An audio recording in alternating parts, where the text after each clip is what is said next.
Hi అండి. ఈరోజు Dasara Navratri special ప్రసాదం రవ్వ కేసరి ఎలా చేయాలో మీకు చేసి చూపించబోతున్నాను. మీరు కూడా ట్రై చేసి చూడండి.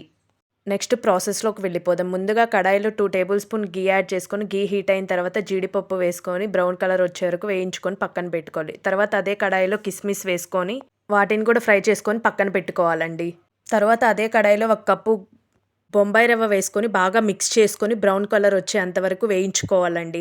అది వేగిన తర్వాత ముందుగా కాగబెట్టుకున్న 3 గ్లాసెస్ వాటర్‌ని యాడ్ చేసుకొని మిక్స్ చేసుకొని ఒక 5 మినిట్స్ ఉడికించుకోవాలండి. నేను చూపించిన కన్సిస్టెన్సీ వచ్చాక 1 ½ కప్పు షుగర్ యాడ్ చేసుకొని బాగా మిక్స్ చేసుకోవాలండి. ఒక 2, 3 మినిట్స్ తర్వాత ముందుగా అరగంట ముందు నానబెట్టుకున్న సాఫ్రాన్ వాటర్‌ని వేసుకొని బాగా మిక్స్ చేసుకోవాలండి. మిక్స్ చేసుకున్న తర్వాత పావు టీ స్పూన్ ఇలాచీ పౌడర్ వేసుకొని మిక్స్ చేసుకోవాలండి. తర్వాత దానిలో ముందుగా వేయించి పెట్టుకున్న జీడిపప్పు, ఎండు ద్రాక్ష వేసుకొని బాగా మిక్స్ చేసి 1 టేబుల్ స్పూన్ ఘీ యాడ్ చేసుకొని స్టవ్ ఆఫ్ చేసుకోవాలండి. అంతే అండి, రెడీ. నోట్లో వెన్నలా కరిగిపోయే రవ్వ కేసరి రెడీ అండి. మీరు కూడా ఒకసారి ట్రై చేసి కామెంట్స్‌లో ఎలా వచ్చిందో చెప్పండండి. మీకు గనుక నా వీడియో నచ్చినట్లయితే ప్లీజ్ సబ్స్క్రైబ్.